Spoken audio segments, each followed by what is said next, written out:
પણ હું કંઈક વડાપ્રધાન બની જાઉં તો હું કંઈક મગર પકડ્યો અને ઝાડવે લટકાયો ને એમ તેમ કર્યું તો લોકોને અહોભાવથી જોવે. નેતાઓ કોઈ, હું હંમેશા વિચારું કે કોઈ નેતાઓ કામ ધંધે તો જતા નથી, એટલે પોતાના બિઝનેસ હોય કે બિલ્ડર હોય કે પોતાની પાસે એવો એક બિઝનેસનું સેટઅપ હોય કે જે મોડલથી તે સારી રીતે પોતાનું જીવન ગુજારી લે અથવા તો બહુ સારી રીતે ગુજારી લે, વૈભવશાળી જીવન એવું પણ બને.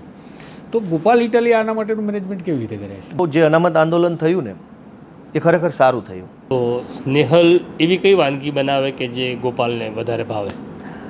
ભાજપની તો એ સિસ્ટમ છે. આજ હાર્દિક પટેલ જે નથી બોલ્યો એવા કેટલાય લેબલ એની ઉપર દેશદ્રોહી, રાષ્ટ્ર વિરોધી, હિંસક તત્વ, આવારા કેટલું ભાજપવાળાએ લેબલ મારેલા. આપણે એક એવા યુગમાંથી પસાર થઈ રહ્યા છીએ કે જ્યારે આપણને માઠું લાગવાનું બંધ થઈ ગયું છે. આપણને હવે કોઈ ચીજનું માઠું લાગતું નથી, પણ કેટલાક લોકોને લાગે છે, અને જેમને માઠું લાગે છે તેમના મનમાં ગુસ્સો આવે છે, તેમના મનમાં આક્રોશ થાય છે અને થાય છે કે આ દુનિયાને બદલવી પડશે. આવું બધા જ નથી વિચારતા, અને જે વિચારે છે તે બીજા કરતાં જુદો પડે છે. આવા જ એક જુદા પડેલા વ્યક્તિ સાથે આજે તમારો પરિચય કરાવવો છે, અને આ છે અમારું ઇન્ટ્રોગેશન સેન્ટર. ઇન્ટ્રોગેશન સેન્ટરમાં મેં સવાલ પૂછીશું અને ઇન્ટ્રોગેટ કરીશું એક એવા યુવા નેતાને કે જેને તમે ટીવી ઉપર જુઓ છો, પણ તમને એવું લાગશે આજે આ પ્રોગ્રામ જોયા પછી કે તમે આ વ્યક્તિને મળ્યા જ નથી અથવા આ વ્યક્તિને તમે જાણતા જ નથી. એવી એક વ્યક્તિને સાથે તમને રૂબરૂ કરાવવાના છે, અને એમનું નામ છે ગોપાલ ઇટાલિયા. બસ આટલું પૂરતું છે, અમારે કોઈ બીજો પરિચય આપવાની જરૂર નથી. અને ઇન્ટ્રોગેશન કરીશે પ્રશાંત દયાળ, તુષાર બસિયા અને ડૉક્ટર કિરણ કાપુરે. વૈષ્ણવજન તો તેને કહીએ જે પીડ પરાઈ જાનાને રે. ગોપાલભાઈ, સ્વાગત છે. Thank you. બસ આજે પોલિટિકલ વાતો કરતાં અમારે એવા ગોપાલ ઇટાલિયાને જાણવો છે કે જે ગોપાલ ઇટાલિયા ગુસ્સે થાય છે, સરકારી નોકરીમાં હોય છે, સરકારી નોકરી લેવા માટે ગુજરાતનો એક યુવાન જે જદ્દોજહેદ કરે છે એવી જદ્દોજહેદ ગોપાલ ઇટાલિયાએ કરી, નોકરી પણ મળી ગઈ, પણ છતાં મનમાં એક સંતાપ હોય છે, અને સંતાપ એવો છે કે કેમ કે સારું થતું નથી લોકોના જીવનમાં. અને એ ગોપાલ ઇટાલિયા ગુજરાતના ગૃહ રાજ્ય મંત્રીને પણ જૂતું મારવાની હિંમત કરે છે. એ ઘટનાને અમે એને જસ્ટિફાઈ ન કરી શકીએ કોઈ પણ ઘટનાને, પણ એ ગુસ્સો હતો, એ ગુસ્સાનું એક પ્રતીક હતું ગોપાલ ઇટાલિયા, ગુજરાતના યુવાનોનો ગુસ્સો હતો. તો વાત પહેલેથી કરવી છે ગોપાલ તમારી સાથે કે તમારો ઉછેર, તમારું ગામ, તમારું શિક્ષણ ક્યાં થયું? મારો જન્મ છે ને બોટાદ તાલુકામાં થયેલો છે જી, પણ મારો ઉછેર ભાવનગર જિલ્લાના ઉમરાળા તાલુકામાં થયેલો, મામાના ઘરે. જી. એટલે હું આમ મારી આખી જિંદગી મારા મામાના ઘરે મોસાળમાં ગયેલી છે. એટલે હું જે ટીંબી કહું છું મારું ગામ, એ મારું મોસાળ છે, પણ મારી પ્રાથમિક શાળાથી લઈને આજ દિવસ સુધીનું જીવન ટીંબી ગામમાં છે. એટલે હું ત્યાં ભણ્યો. ધોરણ 1 થી 7 ગામમાં છે, 8, 9, 10 બાજુના ગામમાં છે, અને તાલુકા પ્લેસ ઉપર 11-12ની સ્કૂલ છે. તો કોમર્સમાં 11-12 ભણ્યો ત્યાં હું, અને 1 થી 10 હું ત્યાં બાજુની ગ્રાન્ટેડ સ્કૂલોમાં ભણેલો છું. અને ખેતીવાડી સાથે ગામમાં તો બીજો કાંઈ વિકલ્પ હોય નહીં એ જમાનામાં. તો સવારે ભણવા જવાનું, બપોર પછી દફતર કહેતા અમે, દફતરનો ઘા કરીને વાડીએ વયું જવાનું. કપાસ વાયો તો કપાસ વીણીએ, ને તલ હોય, બાજરી, જુવાર જે હોય, બળદા હોય, ભેંસો, ગાયો, આપણી ન હોય તો કોકની હોય, કાંઈ ન હોય તો લીમડે ચડી જઈએ. અને આ બધું કરતાં કરતાં હું ગામમાં મારો ઉછેર થયો છે. આ ગામડાનો માણસ, અને એ ગામડાનો માણસ પહેલાં તો સામાન્ય રીતે એવું બનતું હોય છે કે જેનો ઉછેર ગામમાં થયો હોય એને શહેર સાથે તાલમેલ મિલાવતા લાંબો સમય જાય, અને ગોપાલ ઇટાલિયાને સરકારી નોકરી મળે છે. કલેક્ટર ઓફિસમાં, પોલીસમાં, બબ્બે સરકારી નોકરીઓ મળે છે. તો આ સફર કેવી રીતના શરૂ થઈ? પહેલાં પોલીસમાં જવું, પછી કલેક્ટર ઓફિસમાં જવું? એટલે હું અમારા કુટુંબ પરિવારની આર્થિક પરિસ્થિતિ પ્રમાણે જે તે સમયે માત્ર 12મા સુધી ભણી શક્યો. 12મા પછી ભણવાના પૈસા ઘર પરિવારમાં હતા નહીં, અને પૈસા ન હોવાથી એક સ્ટેપ આગળ કે સમાજની પણ એવી ટેન્ડન્સી હતી, પ્રકૃતિ, કે ભાઈ પછી બહુ ન ભણવાનું હોય એમ. છોકરીઓ હોય તો કે 8, 9, 10 તો બહુ થઈ ગયું, આપણે ક્યાં એની પાસે નોકરી કરાવી છે. છોકરો હોય તો કે 12મા સુધી ભણે, ભયું બહુ થઈ ગયું એમ. એટલે મારી તો આર્થિક પરિસ્થિતિ નહોતી, અને સમાજની માનસિકતા એ હોય કે હવે છોકરાને કંઈક કામે બેસાડો, 2 પૈસા રળતો થાય. તો અમારા સમાજની પ્રથા પ્રમાણે મને હીરામાં બેસાડી દીધો. અમારો આખો સમાજ એ જમાનાથી હીરામાં સંકળાયેલા, હીરા ઘસવામાં બેસે કે હીરાની ઓફિસમાં હીરાનું કામ શીખે, તો મને હીરામાં મોકલી દીધો. અને ક્યાં આગળ કર્યું? એ શરૂઆતમાં ભાવનગરમાં અલગ અલગ ફેક્ટરીમાં હું કામે બેઠો, ક્યારેક હીરા ઘસવાના કામમાં બેઠો, ક્યારેક હીરાની ઓફિસોમાં એસોટિંગ ને જે થોડુંક કમ્પેરેટિવલી અલગ લેવલનું કામ હોય એસી ઓફિસોમાં બેસીને કરું. પેલું છે એ ફેક્ટરીમાં હોય. તો બધા કામ કરતાં કરતાં પછી ભાવનગરથી હીરામાં હું સુરત ગયો, કે સુરતની ઘણી બધી ઓફિસોમાં અને ફેક્ટરીઓમાં હીરાનું કામ કર્યું. અને એ ગાળા દરમિયાન મને સતત એવું લાગ્યું, કેમ કે હીરાનું કામ એવું છે કે સવારે 7:30થી તમારે ઓફિસમાં જવાનું, તો રાત્રે 8 વાગ્યે તમે ઓફિસની બહાર આવી શકો, મતલબ એક જેલ છે. તો મને એ જે કાંઈ વર્ષો હું લગભગ 2006માં 12મું ભણી રહ્યો ત્યારથી લઈ અને 2011 સુધી હીરાના કામમાં જોડાયેલો રહ્યો. તો સતત મને એવું લાગ્યું કે ભાઈ આ બંધિયાર જીવન તો આપણને ફાવે એવું છે. ગમતું કામ નહોતું, ગમતું કામ નહોતું એમ. એમાં હું મળશે અને હું શું બની જઈશ ને એ મહત્વ નથી. પણ એવું મને સતત થતું કે હારું મારે રોજ એવાર મને કંઈક છાપું વાંચવા મળે ને તો મજા આવશે, કંઈક જાણવા તો મળે કે દુનિયામાં શું હાલે છે, 2 ચોપડીમાં નજર ફેરવવા મળે તો મજા આવશે, ટીવીમાં શું આવે જોવા મળશે તો મજા આવશે, એવું લાગતું. પણ 7:30 ઓફિસમાં ઘૂસી જઈએ તો ક્યાં ટીવી ક્યાં છાપું, રાત પડે તો ઊંઘવાનો ટાઈમ થઈ જાય ઘરે પહોંચતા ટ્રાફિકમાં. તો મને એવું લાગતું કે બહારની દુનિયાથી હું કનેક્ટ નથી રહેતો અને એમાં મજા ન આવતી, કંટાળો આવ્યા કરતો. અને પછી એક વખત વિચાર્યું કે ભાઈ હવે આ કામ નથી કરવું. તો હું સુરતથી ઘરે પૂછીએ તો ઘરવાળા થોડા એમ કે ના ના મૂકી દે, નવું તો રખડજે. ઘરે મારા મમ્મી છે એ વખતે. આજે મારા મમ્મી, મારા વાઈફ, મારો નાનો ભાઈ અને હું, આટલા પરિવાર છે અમારો. મારાથી 2 મોટી બહેનો છે, એ બંને લગ્ન થઈ ગયેલા છે, એમનો પરિવારમાં એ ખૂબ આગળ છે, એમના બાળકોય મોટા છે, મારાથી મોટી છે. આજે 3 જણાનો પરિવાર છે. પણ એ વખતે પછી સુરત હું હીરામાં હતો તો મને એમ થયું કે ઘરે પૂછું તો ઘરવાળા થોડા એમ કહે છે કે આ ભાઈ નોકરી ધંધો મૂકીને રખડવા માંડ. તો મેં કોઈને પૂછ્યા વગર સુરતથી બિસ્તરા પોટલા લઈને નીકળી ગયો અને ટીમ્બી રહેવા લાગ્યો એમ જ રખડવા માટે. અને ખેતરોમાં કામ કરતો, જે કંઈ મારા મોસાળ પક્ષના જે મારા નાના નાની છે એમની જમીનો છે ત્યાં, એમની જમીનમાં ખેતી કામ જે કાંઈ કરીએ એ કરી ખાતા અને રખડતો. અને એવામાં એક વખત પોલીસની ભરતીના સમાચાર મળ્યા છાપામાંથી. હું છાપા વાંચું, મને શોખ પહેલેથી.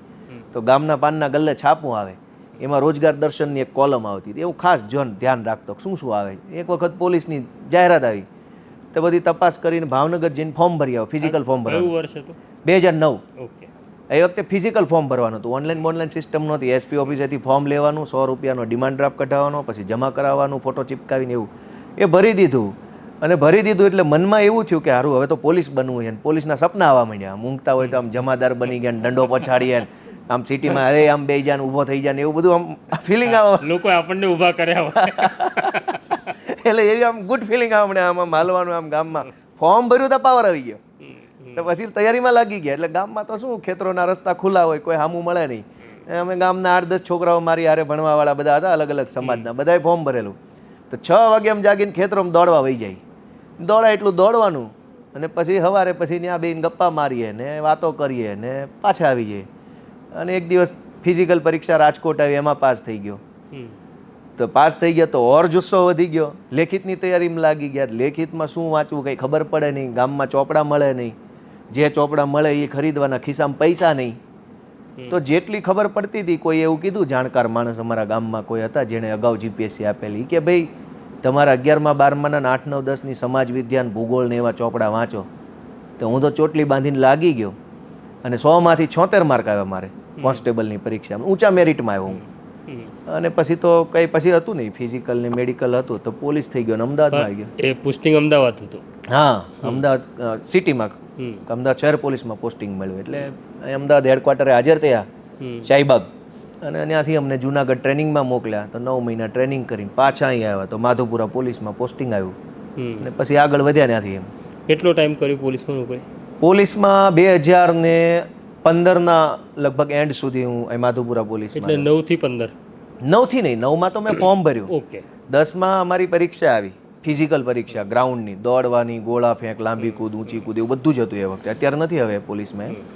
પછી 11માં લેખિત પરીક્ષા આવી અને જાન્યુઆરીની લગભગ 8 કે 9, 2012ની જાન્યુઆરીની 8-9 તારીખે અહીંયા હું અમદાવાદમાં હાજર થયો. એટલે 12 થી 15? 12 થી 15ના એન્ડ સુધી. પણ જે ગોપાલ ઇટાલિયાને હીરા ઘસવામાં મજા ના આવી, એને પોલીસમાં મજા આવી? નહીં, એટલે પોલીસમાં શરૂમાં તો મજા આવે ને, કલ્પના બહારનું હતું આપણા માટે તો કે જિંદગીમાં જમાદાર બનશું, યુનિફોર્મ પહેરશું, નોર્મલ કરતાં માણસ થોડીક વધારે ઇજ્જત તો આપે, ડરના કારણે ઇજ્જત આપે, ભલે બીકમાં આપે, પણ સાહેબ આવ્યા છે, સાહેબ આમ છે તેમ છે, તો એની એક મજા છે એક લેવલે.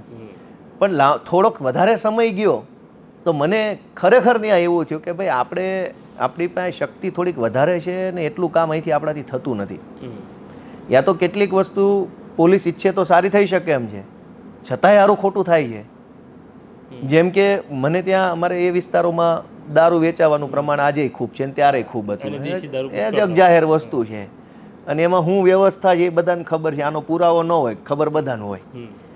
તો મને એમ થયું કે ત્યાં રોજ રાત પડે ને એટલે બહેનો ખૂબ મોટી સંખ્યામાં પોલીસ સ્ટેશને આવે, રોતા રોતા આવે ને કકળાટ કરે ને ચિલ્લાય ને એવું બધું. રાત પડે ને ખેલ ચાલુ થાય, આખું પોલીસ સ્ટેશન ભરાઈ જાય કે શું થાય કે મારો ઘરવાળો દારૂ પીને મને હેરાન કરે છે ને એમ કરે ને તેમ કરે.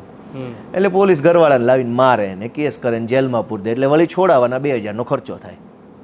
પણ એ સીન ક્યારે આવે છે? દારૂ વેચાય છે તો પેલો પીવે છે ને તો પછી પોલીસ પાછી એની જ પોલીસ પકડે છે ને એની જ પોલીસ પકડે એટલે 2000નો જામીનનો ખર્ચો થાય છે. તો જે લેડીઝ બચારી ફરિયાદ કરવા આવી છે કે મારો ઘરવાળો હેરાન કરે છે, એ લેડીઝને 2000નો ખર્ચો આવે છે. એમના માટે 200 રૂપિયા બહુ મોટી વસ્તુ હોય છે. હું તો ઓળખું છું એ લોકોને આજે તે, જેના માટે 200 રૂપિયાની વેલ્યુ બહુ મોટી છે એને 2000ના ખર્ચા ઉતરવું પડે. શું કામ? કેમ કે એને ફરિયાદ કરી. ફરિયાદ શું કામ કરવી પડી? દારૂ મળે છે. દારૂ શું કામ મળે છે? જેને ફરિયાદ કરી એ જ ધ્યાન નથી આપતો એટલે દારૂ મળે છે. નહીં, પણ આ જ્યારે માધુપુરા પોલીસ સ્ટેશનમાં નોકરી ચાલુ હતી ત્યારે કોઈ દિવસ આ મુદ્દે ઇમિજિએટ બોસ સાથે કોઈ ચર્ચા થઈ? એમાં એવું છે, ચર્ચા તો ઘણી થયેલી, ઇમિજિએટ બોસ આરે થયેલી, બોસના બોસ આરે થયેલી. પણ હવે મને એવું લાગે છે કે એ પબ્લિકલી બોલવું યોગ્ય નથી. મેં તો 1-2 વખત કંટ્રોલમાં ફોન કરેલા ઓફિશિયલી. હમણાં ઈસનપુરનો ઓડિયો વાયરલ થયો હતો એક જમાદારનો. એવી રીતે મેં પોતે ફોન કરેલા કે ભાઈ અહીંયા તો અમારા પોસ્ટે વિસ્તાર માટે કે ભાઈ અહીંયા ફલાણી જગ્યાએ દારૂનો વેચાય છે ને હું જમાદાર આ બોલું છું, બક્કલ નંબર ઠેકણા પૂછડું અને ગાડી મોકલો. તો મને પોસ્ટેથી ફોન આવ્યો કે ભાઈ તો આ તો આપણું પોસ્ટે છે. મેં કીધું એનો મતલબ એવો છે દારૂ વેચાશે અહીંયા? પછી પીઆઈએ મને વ્યવસ્થિત માર્ગદર્શન આપ્યું જે ભાષામાં જે બક્કલ નંબર યાદ છે? મારો યાદ છે ને, કયો નંબર? 2199.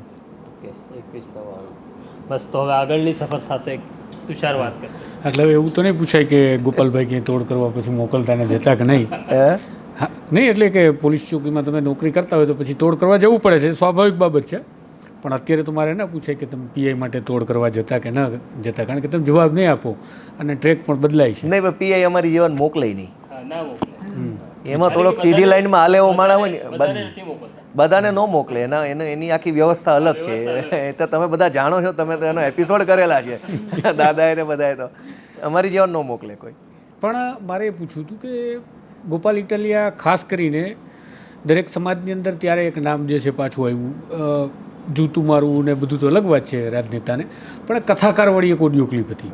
તેમાં કથાકારોના પેલી બાબતે તમે વાત કરો કે ભાઈ આ કથાકારો જો કોઈના જીવનમાં પરિવર્તન કરી શક્યા હોત તો અત્યારે દુનિયા જ આવી ના હોત. વાત તમારી સારી હતી, ઘણા અંશે સાચી પણ હતી. અને આ બધી ચર્ચાઓ દરમિયાન તમે એક પેલી કાયદા કથાઓ કંઈક શરૂ કરી. તો આ બધું કરવું શા માટે પડ્યું તમારે? નહીં, એટલે એ કેવું છે કે ભાઈ આ બધું વિચારીને નથી થતું. અચ્છા, ધારીને આપણે કરીએ કે આમ કરવું છે. નહીં, પણ તો કથાની અંદર જે સંખ્યામાં લોકો હતા એ જ સંખ્યા તમારી કાયદા કથામાં થતી હતી. એટલે આ પ્લાન વગર તો કંઈ શક્ય પણ નથી. નહીં, એમ પ્લાન નહીં. કાયદા કથાનો પ્લાન હોઈ શકે, પણ હું જીવનમાં આગળ વધીને કાયદા કથાઓ કરીશ એવો પ્લાન ન હોય. પણ તત્કાલીન સમયે કેવી રીતે આવ્યું એમ કાયદા કથા આવી કેવી રીતે? નહીં, એટલે જે તે વખતે પેલું ધાર્મિક કથાઓને લઈ અને જે કાંઈ ઓડિયો વિડીયો વાયરલ થયો એટલે લોકોના એક બહોળા વર્ગે એ વાતને સ્વીકારી સહજતાથી કે વાત તો સાચી છે, લોજિકલ વાત છે. હવે જેને તકલીફ હતી એણે નકારી વાતને એણે વિરોધ કર્યો, ખોટું છે, આમ છે, તેમ છે, બરાબર છે. એટલે એ બે વર્ગ છે, જેમાં નકારવાવાળો વર્ગ નાનો છે, સ્વીકારવાવાળો વર્ગ મોટો છે. જેણે કીધું કે નહીં બરાબર વાત છે, આ તો આમ ન હોવું જોઈએ એમ. એટલે મને એવું થયું કે ભાઈ મેં વિરોધ તો કરી લીધો, હું બોલતા બોલી ગયો, વિચારીને બોલ્યો કે વિચાર્યા વગર બોલ્યો, જે હોય તે હું બોલી ગયો. એ વાત લોકો સુધી પહોંચીને લોકોએ સ્વીકાર લીધી, એ ઘટના પૂરી થઈ ગઈ. પણ એ તો નેગેટિવ વાત થઈ ને. મેં વિરોધ કર્યો એ નકારાત્મકતા છે. એ વાત સ્વીકાર્યા પછીની સર્જનાત્મક વાત ક્યાં? મેં તમને એમ કીધું કે તુષારભાઈ ચા ન પીતા, તમે હા પાડી દીધી. પછી હવે મારે તમને કંઈક બીજું પીવડાવવું પડશે, કહેવું પડશે કે ભાઈ ચા નહીં તો તમે આ ઉકાળો પીવો, કોફી પીવો, શરીર માટે સારું છે, ફાયદો થશે. તો મને પોતાને એમ થયું કે ભાઈ એ તો એક વાત થઈ ગઈ, વાત પૂરી થઈ ગઈ. પણ હવે લોકોને ફાયદો શેમાં છે? ગેરફાયદો કઈ વાતનો છે મેં જણાવી દીધું. તો ફાયદો આ વાતમાં છે કે તમે કાયદો જાણો, તમારા અધિકાર જાણો, રોજબરોજના જીવન સાથે વણાયેલી જે બાબતો છે એને તમે જાણો તો ખરા, કમસે કમ હેરાન ન થાઓ. આજે 2024માં હજારો માણસો એવા છે જેને કોઈ સરકારી કામ પડે તો એ નથી ખબર મામલતદાર ઓફિસે જવું, TDO પાસે જવું, વન વિભાગમાં જવું, તલાટી પાસે જવું, પ્રાંતમાં જવું, ખબર જ નથી કઈ ઓફિસે જવું, કયા કામ માટે. એવા હજારો માણસો છે. તો હું સરકારી નોકરી કરીને આવતો હતો એટલે ઘણો ખરો કાયદો પ્રેક્ટિકલ રીતે જાણતો હતો, અભ્યાસની આદત હતી એટલે હું જાણતો હતો. અને મને એવું થયું કે તો હવે લોકોને એક સર્જનાત્મક વિચાર આપું. એટલે મેં વિચાર આવ્યો કે કાયદા કથા કરીએ અને સોશિયલ મીડિયાથી એનું જાહેરાતો કરી બધી. તો લોકોને ખૂબ ગમ્યું કે હા વાત સાચી છે. તો 3 દિવસની કાયદા કથા સુરતમાં પહેલા દિવસે રાખવામાં આવી. શિયાળાની ભયંકર કડકડતી રાહત હતી, પણ આખું ગ્રાઉન્ડ ભરાઈ ગયું. લગભગ 5,000 માણસો પહેલી વખત આવ્યા હશે. કોઈ પણ જાતનો મોટો પ્રચાર નહીં, સોશિયલ મીડિયામાં પોસ્ટો મૂકેલી, ફેસબુકમાં ને એમાં તેમાં. અને 3 દિવસ સુધી ચાલી. એમાં પોલીસને લગતો કાયદો સમજાવ્યો, બેંક કોર્પોરેશનને લગતો કાયદો સમજાવ્યો અને ગ્રાહક સુરક્ષા. 3 દિવસ સુધી 3 કાયદા ઉપર લેક્ચરો આપ્યા અને લોકોને ખૂબ ગમી એ વાત. અને એમાંથી ઘણા લોકોને ફાયદો થયો, ઘણા લોકો શીખ્યા, સમજ્યા, જાગૃત થયા, એવું ઘણું થયું. અને પછી એ કાર્યક્રમ આગળ વધ્યો. પછી તો મોરબીમાંય થયું ને બીજા જગ્યાએથી કેટલી જગ્યાએ લોકો મને બોલાવા લાગ્યા કે તમે અહીં આવો, અમે માણસો ભેગા કરીએ, કાયદા કથા, તમે ફલાણા કાયદાની વાત કરો એમ. તો હું ઘણી જગ્યાએ ગયો ને એનાથી ખૂબ યુવાનો કનેક્ટેડ થયા. અને એ લોકો જે એ કાયદા કથાથી જાગૃત થયા, જાણતા થયા, એ આજની તારીખમાં મને વ્યક્તિગત રીતે ખૂબ પસંદ કરે છે, સપોર્ટરમાં છે કે તમે સારું કામ કર્યું યાર, અમને ફાયદો થયો જીવનમાં આ વિચારથી. તો હવે કથાકારોના વિચારો તમારા મનમાં એક સમય પહેલાં જે હતા એ રાજકારણમાં આવ્યા પછી હવે શું છે? જો એક વસ્તુ છે કે રાજકારણ છે ને એ હું તો હમણાં આવ્યો છું, પણ આ વ્યવસ્થા છેલ્લા આઝાદી પછીથી આ 75 વર્ષ દરમિયાન બનાવવામાં આવેલી તૈયાર વ્યવસ્થામાં હું જવાની કોશિશ કરી રહ્યો છું. મેં બનાવેલું રાજકારણ નથી. હું કંઈક પહોંચીશ ને હું કોઈ મારા વિચારોનું રાજકારણ બનાવી શકીશ ત્યારની વાત અલગ છે. મને વારસામાં મળેલું જે પ્લેટફોર્મ છે એ જૂઠું બોલવાનું પ્લેટફોર્મ છે. અહીં સાચું બોલવાની મનાઈ છે અને સાચું બોલવાની સજા છે. એટલે હું હાલ તમને હોય એવી વાસ્તવિકતા કહી દઉં તો મારું નુકસાન જાય એની મને ચિંતા નથી. પણ વાસ્તવિકતા એ છે કે અહીંયા તમે જે સાચું કહો છો ને એને સ્વીકારવાની ક્ષમતા નથી. પણ ગાંધીજીએ કીધું છે કે ભાઈ હું 2 વાત કરું તો છેલ્લી વાત છે નહીં તમારે માન્ય રાખવાની, આગળની વાત ભૂલી જવાની. એમ મારું હાલ પૂરતું એવું રાખો કે ભાઈ 2 વાત હોય તો છેલ્લી જે છે ને એ માન્ય રાખવાની. ગાંધીજી વિશે વાત કરી છે તો અમારે પછી અમારા ડૉક્ટર એક્સપર્ટ છે એમને કહેવું પડશે. એ તો ભાઈ આપણે એટલા મહાન નથી, પણ આપણને જે વારસો મળ્યો છે આવો છે ને.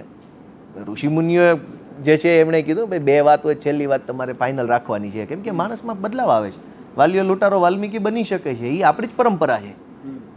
તો કોઈ માણસે ભૂતકાળમાં કોઈ ભૂલ જાણતા કે અજાણતા કરી છે તો એને માફી આપવાનો વિચાર તો દુનિયાના દરેક ધર્મોમાં છે. હું એવું નથી કહેતો કે મેં ભૂલ કરી છે, હું એવું નથી કહેતો મને માફ કરી દો. હું એમ કહું છું કે સમાજમાં આ વ્યવસ્થા છે કે 2 વિચાર હોય છેલ્લો પકડાય. એ પ્રથા છે, મારે એ જ કરવું જોઈએ અને બધા એ જ કરવું જોઈએ.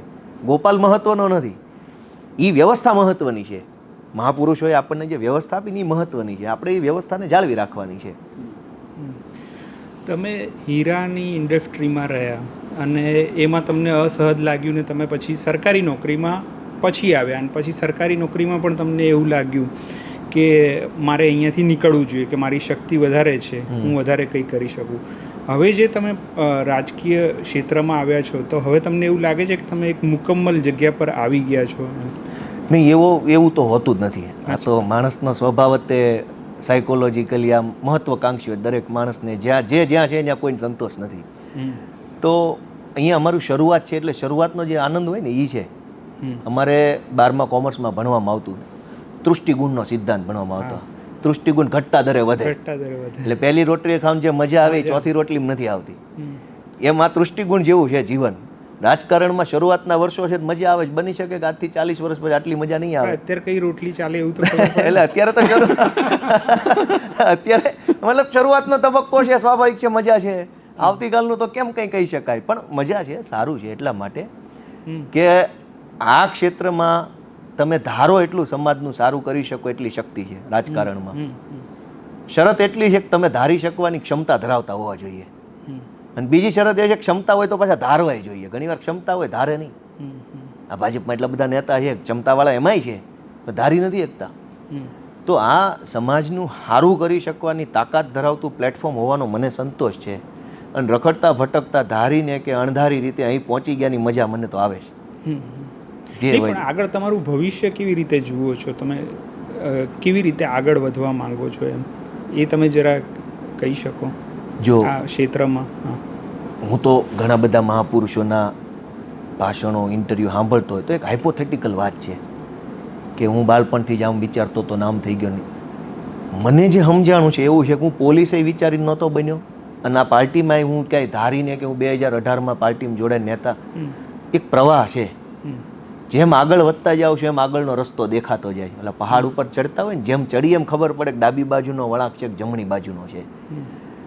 આપણે સારું કરવું છે એટલી મને ખબર છે. હવે સારું કરવાનો રસ્તો તે દિવસે પોલીસ લાગતો હતો, પછી એવું લાગ્યું કે પોલીસ કરતાં વધુ સારું કંઈક સિવિલ જોબ હશે, એમાં વધારે તાકાત છે. પછી એવું લાગ્યું રાજકારણ છે. તો જેમ જીવનના પ્રવાહમાં આગળ વધીએ છીએ એમ આપણું વિઝન ક્લિયર થાય છે, આગળનું પછી દેખાય. આજ મને અહીંયા ગમે છે, હું સારું કામ કરું છું, આનાથી સારું ફિલ્ડ કોઈ હોય નહીં. આની અંદર જ્યાં સુધી પહોંચવાની મારી ક્ષમતા હશે ત્યાં સુધી હું સંઘર્ષ કરીશ એવું મારો વિચાર ખરો. કેમ કે અહીંથી લોકોનું કામ થાય છે. અહીંથી તમારા એક ફોને કોઈક માણસને દવા મળે છે, એક ફોને કોઈને એડમિશન મળે છે, એક ફોને કોઈને એમ્બ્યુલન્સ મળી જાય છે, એક ફોને માણસની FIR લખાઈ જાય છે. તમારા એક ફોનથી કોઈ પીડિત માણસની FIR લખાઈ જાય ને પીડિત માણસને જે સંતોષ મળે છે ને એ 2 કરોડનું દાન લખાવવામાં સંતોષ નથી. એ સંતોષ એક FIR લખાઈ જવામાં છે. તો એને જે સંતોષ થાય છે ને એટલો જ સંતોષ મને થાય છે કે મેં ફોન કર્યો ને થઈ FIR. તો મજા આવે છે. એટલે હવે અહીંથી લક્ષ્ય તો ઈશ્વર નક્કી કરશે. અમારો વિચાર એટલો છે કે આપણા હાથે સારું કેટલું થાય ને એવું કરવું છે.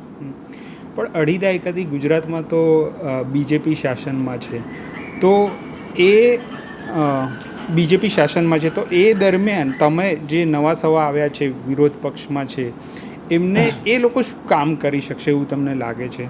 આ અઢી દાયકાથી તો બીજેપી શાસનમાં છે, તમે શું જુઓ છો કે કેવી રીતે કામ કરશો હજુ પણ? એટલે વિરોધ પક્ષ તરીકે? વિરોધ પક્ષ તરીકે વિરોધ પક્ષ તરીકે તો અમે રચનાત્મક વિરોધ તો કરીએ જ છીએ. જેમ કે પેપર ફૂટવાની ઘટનાઓ વારંવાર બની. ગુજરાતના ઇતિહાસમાં વિરોધ પક્ષના પ્રદેશ પ્રમુખ કોઈ જેલમાં ગયો હોય ને 15 દિવસ રહ્યો એવું કોણ છે? હું જેલમાં ગયેલો પ્રદેશ પ્રમુખ તરીકે. સાબરમતીમાં 15 દિવસ રહ્યા, ઈશુદાનભાઈ રહ્યા, અમારા 100 કાર્યકર્તા જેલમાં રહ્યા. ગુજરાતના ભૂતકાળના કયા પ્રદેશ પ્રમુખ ઉપર 25 FIR હશે જનતાનું કામ કરવાની? જાહેરનામા ભંગની હોય કે XYZ હોય, પણ જનતાના કામ કરવાની FIR કયા પ્રદેશ પ્રમુખ ઉપર? મારા ઉપર છે, ઈશુદાન ઉપર FIR છે. તો અમે વિરોધ પક્ષ તરીકે અમારી પૂરી ક્ષમતાથી કામ કરીએ છીએ. અમે કામચોરી નથી કરતા, અમે અંદર ખાનાની કોઈ સાંઠગાંઠ નથી રાખતા, ચા પાણીનો સંબંધ નથી રાખતા ભાજપવાળા હારે કે રાજકારણની જગ્યાએ. પણ અહીંયા તો આપણે કમસે કમ ના એવી કટસી ખોટી કરતા જ નથી. સિદ્ધાંતની વાત છે ત્યાં ચા નથી પીવાની તમારી. તો અમે એવું હજળબમ વિપક્ષનું રાજકારણ કરીએ છીએ. એ વાત અલગ છે કે અમે નવા છીએ, એ વાત અલગ છે અમારી સંખ્યા થોડી છે સંગઠન લેવલે, એ વાત અલગ છે કે અમારી પાસે પૈસા નથી એવા. પણ અમારા વિચારોનું બળ બહુ મોટું છે, અમારા સિદ્ધાંતોનું બળ મોટું છે. એટલે તમે જુઓ કે ગુજરાતમાં એવું કહેવાતું કે ત્રીજો પક્ષ નથી હાલતો, બહુ મેણા ટોણા માર્યા. આ ત્રીજો પક્ષ આ સતત ચોથી ચૂંટણી લડી બતાવ્યું. કોર્પોરેશન 2020 લડ્યા, વિધાનસભા લડ્યા, પછી ગાંધીનગરની કોર્પોરેશન લડ્યા અને લોકસભા લડ્યા. સળંગ 4 ચૂંટણીઓ સુધી ટકી ગયેલો સિદ્ધાંતવાદી પક્ષ અમે છીએ. એક સમયે બધા એવું માનતા હતા કે ત્રીજો પક્ષ ચાલતો નથી. નહીં ચાલવાનું કારણ એવું હતું કે વિધાનસભાની ચૂંટણીને 3 મહિના પહેલાં પક્ષ આવે, ચૂંટણી હારી જાય, ગાયબ. બીજી ચૂંટણીએ બીજો આવે, ત્રીજી ચૂંટણીએ ત્રીજો. સળંગ 4 ચૂંટણી સુધી ટકી જવા માટે પૈસા ન જોઈએ, મનોબળ જોઈએ, સિદ્ધાંત જોઈએ. અમારી પાસે સિદ્ધાંતને મનોબળ છે એટલે આ ગુજરાતમાં 4 ચૂંટણી સુધી અમે ટક્યા છીએ. તો આગળ પણ અમે કરી બતાવશું. ક્ષમતા છે, લોકો અમારી ક્ષમતા જોઈને ભવિષ્યમાં અમને આપશે, તક આપશે એડમિનિસ્ટ્રેશન ચલાવવાની, તો અમે એ કરી બતાવશું. અને છેલ્લો સવાલ કે એક ગામડાથી આવેલો ગોપાલ ઇટાલિયા પછી સરકારી નોકરીમાં જોઈન થાય છે અને હવે રાજકીય ક્ષેત્રમાં આવે છે. તો તમે આ વૈચારિક જે વાતો કરી રહ્યા છો અત્યારે ને તમે બધા મહાનુભાવોને ટાંકો છો, તો એ બધું ક્યાંથી આવે છે તમારામાં? એ જરા તમારી સફર કહી શકો તો. આમ તો કાંઈ કહેવા જેવું છે નહીં, પણ મને એવું લાગે છે કેમ કે બહુ સમાજની દ્રષ્ટિએ જ્યારે બહુ સફળ થાવ ને ત્યારે તમે ગમે એવી વાર્તા કહો ને કે હું મગર પકડતો હતો ને એમ તેમ, તો લોકોને અદ્ભુત થઈ જાય. હવે આજે હું એવું કાંઈ છું ને કે હું મારી સાચી ઘટના કહું તો કોઈ અહોભાવ ન ઊભો થાય, પણ હું કંઈક વડાપ્રધાન બની જાઉં તો હું કહું મગર પકડ્યો અને ઝાડવે લટકાયો ને એમ તેમ કર્યું તો લોકોને આમ અહોભાવથી જોયું. પણ વાસ્તવિકતા એ છે કિરણભાઈ, મારું એવું માનવું છે, ન્યૂટનની ગતિનો નિયમ છે કે પદાર્થ ઉપર જેટલું બળ લગાડવામાં આવે ને પદાર્થ એટલો ખસે, જેટલું બળ એટલો જ પદાર્થ એની મૂળ જગ્યાએથી ખસે.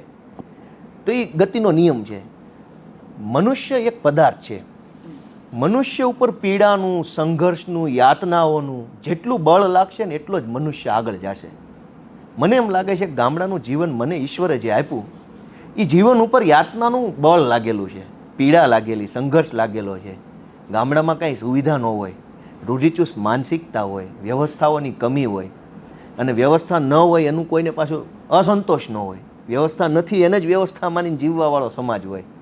એટલે એ સમાજ તમારી ઉપર એવું ચાબુક રાખીને બેઠો હોય કે વ્યવસ્થા નથી એ જ વ્યવસ્થા છે ને તારે એમાં જીવવાનું છે. તમે એના કરતાં 20 વર્ષ પછીની પેઢીમાં જન્મેલા માણસ હોવ તો ત્યારે તમારા ઉપર પીડાનું બળ લાગે. પીડા તમને આવે, ત્રાસ આવે, માનસિક, શારીરિક, સુવિધાકીય ત્રાસ લાગે, ક્યારેક ભૌતિક ત્રાસ અનુભવાય, આર્થિક ત્રાસ અનુભવાય, પીડા લાગે, દુઃખ થાય, તમારા સપનાઓ પૂરા ન કરી શકો, ભણી ન શકો, પાણી ભરવા દૂર દૂર જવું પડે, ઘરમાં ટોયલેટ ન હોય, બરાબર. પછી તમારે આમ મનોરંજનના સાધનો ન હોય, તમે આમ ટીવીમાં જુઓ તો ગમે WWE આવે છે ને બે બથોબથ બાંધે છે. તમારા ગામમાં એક ક્રિકેટનું મેદાન ન હોય કે કોઈ રમત જ ન હોય રખડવા સિવાય, તો તમારા ઉપર જેટલું સંઘર્ષોનું, પીડાનું બળ લાગશે એટલા જ તમારા વિચારો ને એટલું તમારું વ્યક્તિત્વ મજબૂત થઈને આગળ વધશે. આ ગતિના નિયમ પ્રમાણેનું જીવન મને દેખાય છે, તો મારા ઉપર લાગેલું છે. કેમ કે ગામમાં જન્મા મને એનો કોઈ અસંતોષ કે દુઃખ કે કાંઈ નથી. મને ખુશી એ વાતની છે કે બધું થયું એટલે જ તો હું આજે આટલું બોલી શકું છું, આટલું હું તાકાતથી લડી શકું છું. ભલે ગામડાના હોય તો શું થઈ ગયું, પણ એ થયું ને એ બધું જીવનમાં જે યાતનાઓ વેઠવી પડી, ભણવા સવારે જવાનું, બપોર પછી કપા વીણવા જવાનું, યા તો સવારમાં તલ પારવવા જવાનું. તલની સિઝનમાં તલ પારવવા પડે, કેમ કે તલને એક એક દાણો તો વાવી શકાય નહીં, એના સાહમાં વાવ્યા હોય અમારી ભાષામાં. પછી એને પારવીને એક જ છોડવો રાખવાનો, દરેક છોડવા વચ્ચે એક વેંતની જગ્યા રાખે એ રીતે પારવવાના. હવે કળા છે, તમે જે છોડવો રાખવાનો એ ખેંચાઈ ગયો તો બે વેંતનો ગેપ પડી જાય, એક છોડ ઓછો ઉગે.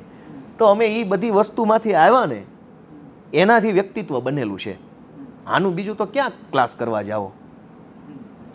એટલે આમ જોવા જઈએ તો તમે કીધું એમ કે તમારું વ્યક્તિત્વ જે છે દરેક વ્યક્તિનું ભૂતકાળની અંદર પોતાનું કંઈક ને કંઈક બધું હોય અને એના કારણે તેનું વ્યક્તિત્વ એ રીતે ઘડાયું હોય. પણ ગોપાલ ઇટાલિયા શરૂઆત જ્યારે પોતાના રાજકીય દોરની કરે છે, આમ કહેવાય જાહેર જીવનની, તો પાટીદાર અનામત આંદોલન સમિતિ એક સમયના તમારા સાથીદાર હાર્દિક પટેલ સાથે આંદોલનમાં તમે પણ એક્ટિવલી ભાગ લેતા હતા અને જે તે સમયે પોલીસ બ્રુટાલિટી મામલે પણ તમે ખૂબ બોલ્યા, ખૂબ એલિગેશન કર્યા. હવે અનામત આંદોલન વિશે અને હવે અનામત વિશે ગોપાલ ઇટાલિયા શું માને છે? પહેલાં તો જે અનામત આંદોલન થયું ને એ ખરેખર સારું થયું. એનું ખૂબ સારું પરિણામ ગુજરાતના લોકોને, ગુજરાતના સૌ સમાજને અને પટેલ સમાજને મળ્યું છે, એમાં કોઈ શંકા નથી. પાછળથી એનું અંતમાં પછી શું થયું એ તો રાજકીય ટીકા ટિપ્પણીનો વિષય છે. વાસ્તવમાં ફાયદો થયો છે. વર્ષોથી ગુજરાતનું રાજકારણ જે ઊંઘી ગયેલું એક તરફી દિશામાં, એને ઢંઢોળવાનો તો પ્રયત્ન થયો. મુદ્દો અનામતનો છે કે જમીનનો છે કે મકાનનો છે પછીની ચર્ચા, ઢંઢોળ્યું કોઈએ, ગુજરાતને ઢંઢોળ્યું અને વિશાળ પ્રયત્ન થયો, શક્તિશાળી પ્રયત્ન થયો ઢંઢોળવાનો. એ પ્રયત્ન થયો તો આખી સિસ્ટમ બદલાય, બ્યુરોક્રેટિક સિસ્ટમ, પોલિટિકલ સિસ્ટમ, સમાજના વિચારવાની વ્યવસ્થાઓ બદલાય. કેટલાય સમાજો એવા હતા જે સરકારી નોકરીની બાબતને બહુ ધ્યાનથી નહોતા લેતા, એમણે રસ લેવાનું ચાલુ કર્યું. તો સારી બાબત છે. એમના સમાજમાંથી 4 છોકરા PSI બનશે તો બીજા 50ને પ્રેરણા મળશે. પણ એ જિજ્ઞાસા, એ જાગૃતિ ક્યારે આવી? એક વિશાળ શક્તિશાળી પ્રયત્ન થયો અનામત આંદોલનના માધ્યમથી.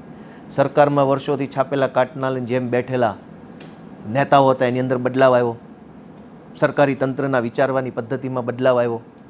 સરકારે એ વાત મનથી કે પરાણે માનવી પડી કે સમાજનો એક વર્ગ જે છે એ સરકારની વ્યવસ્થાઓથી અલિપ્ત રહી ગયો છે, હજુ બાકી રહી ગયો છે. સરકારે માનવું પડ્યું, બિન અનામત આયોગ બન્યું તો સરકારે એ વાતને કબૂલવી પડી કે સરકારની વ્યવસ્થાઓથી કેટલોક વર્ગ હજુ બાકી રહી ગયો છે, એના માટે હજુ કંઈક કરવું પડશે. એ વાતને સ્વીકારવામાં આવી. અને સૌથી સારી વસ્તુ કે આ અનામત આંદોલન ન થયું હોત તો તમે ક્યાં ગોપાલ ઇટાલિયાની ઇન્ટરવ્યૂ લેવા નહોતા, તો હું જમાદાર હોત તે ક્યાં ઈરા ગસતો હોત. નેતા મળ્યા ને. એક નેતા બનાવો ને વડલાનો ઝાડ ઉછેરવા જેવું કામ છે. વડલાનું એક ઝાડનું બીજ કે એક દાંતણ નાખો ને તો 50, 60, 70 વર્ષે ઘેઘૂર વડલો બને, જેની અંદર 100 લોકોને છાંયડો મળે. સમાજનો એક આગેવાન બનાવવાની પ્રક્રિયા બહુ જ અઘરી છે, બહુ અઘરી છે. મતલબ આગેવાન બનવું એટલે એની કોઈ ક્લાસીસ તો છે નહીં, એની કોઈ હોસ્ટેલ નથી, એનો કોઈ ડિગ્રી ડિપ્લોમા કોર્સ નથી કે ભાઈ આ કોર્સ કરી લેશો એટલે તમે આગેવાન. મૂલ્યો પણ નથી. મૂલ્ય એટલે મારું એ જ કહેવાનું છે કે સંઘર્ષના દમ ઉપર નેતા બને એવું છેલ્લા 30 વર્ષમાં નહોતું થયું. પાર્ટીની ટિકિટ ઉપર તો માણસ વડાપ્રધાન બની જાય, પણ સંઘર્ષના માધ્યમથી પોતાના વ્યક્તિત્વનો પરચો આપીને કે પોતાની અંદર દમ છે એવું સમાજની સમક્ષ સાબિત કરીને પછી નેતા બને, એવું અનામત આંદોલન પછી બન્યું. અને એમાં ખાલી પટેલના છોકરા નેતા નથી બન્યા, એ વખતે દલિત આંદોલન થયું. કેમ કે પટેલો જેવી શક્તિશાળી કોમ જ્યારે સરકાર સામે પડી તો બીજાને હિંમત આવી, તો એમણે પછી આંદોલન કર્યું. ઓબીસી સમાજનું આંદોલન થયું, નાના મોટા અનેક સમાજના આંદોલન થયા, એમાંથી નવા નેતાઓ બહાર આવ્યા કે જેની અંદર સમજણ છે, નેતૃત્વની શક્તિ છે, એને નાની મોટી જગ્યાઓ મળી, તો સમાજને સારા નેતા મળ્યા આંદોલનના કારણે. 2 નેતા ભાજપમાં જોડાઈ ગયા તો એ ટીકા ટિપ્પણીનો વિષય છે. હું મોટા સ્કેલ ઉપર શું થયું એની વાત કરું છું. મોટા સ્કેલ ઉપર સમાજને નવા નેતા મળ્યા, બધાને રિકગ્નિશન મળ્યું, ઓળખ મળી સરકાર સમક્ષ બધાને. સરકારે કબૂલવું પડ્યું, ઢંઢોળાયો, ગુજરાતનો આત્મા ઢંઢોળાયો અને બધાનું સારું થયું છે. અનામત આંદોલનથી ફાયદો થયો ને. તો ગોપાલ ઇટાલિયા આમ જોવા જઈએ તો દરેક લોકો પોતાના જીવનનો, અને ખાસ કરીને રાજનેતાઓ કે જાહેર જીવન જીવતો વ્યક્તિ પોતાના જીવનનો એક એવો ભાગ હોય છે જે છુપાવતો હોય છે, કે એવું ઈચ્છતો હોય છે કે આ ભાગ બતાવીશ તો સીધી મારા જાહેર જીવનને અસર થશે. તો ગોપાલ ઇટાલિયા એવી કોઈ બાબત છુપાવે છે ખરા કે પોતાના જાહેર જીવનમાં અસર કરશે, કે આ મારી ખાનગી વાત છે, કે આ વાત વિશે લોકો શું વિચારશે? કારણ કે આમ તમે બોલ્ડ છો, તમને હું જ્યારે જોઉં છું ત્યારે બીજા રાજનેતાઓ કરતાં ગોપાલમાં જે અલગ દેખાય છે એની બોલ્ડનેસ છે. અમે તો નેતા નથી એ જ અમારી અલગતા છે. નેતા નથી એ જ અલગ છીએ અમે. નેતા હોય તો થોડી જ આ ચર્ચા જ હોય. અચ્છા, નહીં, કારણ કે તમારી ખાનગી જીવન ઉપર બહુ ટીકા ટિપ્પણીઓ સોશિયલ મીડિયા પર જોવા મળે છે. ખાનગી જીવન જેવું કંઈ છે નહીં. તમે એક વસ્તુ સમજો કે મેં બધું કહી દીધું, અહીંયા જન્મો, અહીંયા મોટો થયો, ના ભણ્યો, બરાબર છે. એ સિવાય શું ખાનગી હોય? ખાનગી તો ત્યારે આવે ને બહુ વિશાળ પાવર ઉપર પહોંચી ગયા પછી હંતાડવા જેવી 100 વસ્તુ હોય મારી પાસે. આજ તો જે હંતાડવા જેવું છે એ મેળવવાની કોશિશમાં છીએ. આજે તો એટલે મેળવવું છે ખરું. ભાઈ લડાઈ જ કંઈક મેળવવાની છે ને, કે મારા માટે મેળવવું છે કે તમારા માટે મેળવવું છે, એ ચર્ચા છે. લડાઈ તો મેળવવાની છે ને, કે મારે કંઈક એવું મેળવવું છે જેનાથી હું લોકોનું કાંઈક સારું કરી શકું.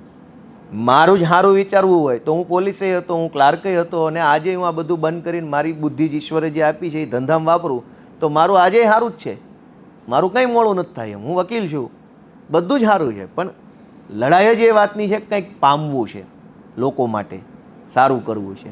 છુપાવવા જેવું હાલ કંઈ છે નહીં, કોઈ વસ્તુ નથી. આ જમાનામાં છુપાવવા જેવું જ માલ મિલકત હોય, એનાથી વિશેષ તો કાંઈ હોય નહીં. હવે એ તો મેં એફિડેવિટમાં આપેલું છે ચૂંટણીમાં. પેલો આરો આંખો ફાડી ફાડીને જોતો હતો કે આ હમણાં કંઈક માલ મિલકત, પેલા ફોર્મ ચેક કરવાનું હોય ને ચૂંટણીમાં, એફિડેવિટ આપ્યું હોય એટલે ભાજપવાળા તૈયાર થઈને વરાજાની જેમ બાબલા જેવા થઈને 2 આવીને બેસી ગયેલા ચૂંટણી અધિકારીની ઓફિસમાં. ગોપાલનું એફિડેવિટ આવે એટલે હમણાં એમાં આ માલ બનાવી લીધો ને તે બનાવી લીધું ને ફાર્મ લઈ લીધું ને બધું લખેલું હશે જ. આમ પાના બાના ફેરવા બધી બાજુ, ચારે બાજુ. માંડ 1 લાખ રૂપિયા બેંકના ખાતામાં, અને મારી દીકરી નાની થઈ એનું થોડું ઘણું સોનું કંઈક 2, 5, 10 ગ્રામ રામ જાણે. એનાથી વિશેષ આખી એફિડેવિટમાં 1 પૈસાનું જમીન નહીં, મકાન નહીં, વાહન નહીં, કાંઈ નહીં. ગોતે મારા બેટા. મેં કીધું ગોતો નહીં, પાનું ફેરવો, એની ઉપર બીજી 25 FIR છે, એ પાનું ખોલો. છુપાવવા જેવું અમારી પાસે શું હોય? કંઈ નહીં. પણ ગુજરાત પોલીસનો આમ તો આભાર માનવો જોઈએ, કારણ કે ગુજરાત પોલીસે ગુજરાતને 2 પ્રદેશ પ્રમુખો આપ્યા છે.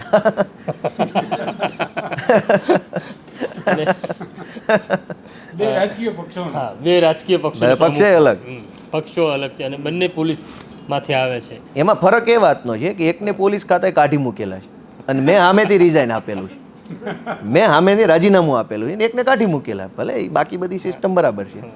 પણ ગોપાલ, અમારે એ જાણવું છે કે આટલા બધા રાજકીય પક્ષો, માની લો કે હાર્દિક પહેલાં કોંગ્રેસમાં આવે છે, પછી ભાજપમાં જાય છે, અલ્પેશ પણ રસ્તો બદલે છે, જિગ્નેશ કોંગ્રેસમાં જાય છે, ધારાસભ્ય બને છે. પણ આ કેજરીવાલ તરફ જતા રસ્તા પહેલાં આ બાકીના રસ્તાઓનો વિકલ્પ કોઈ દિવસ વિચાર આવ્યો તો? ના ના ના, નહીં. ક્યારેય નહીં.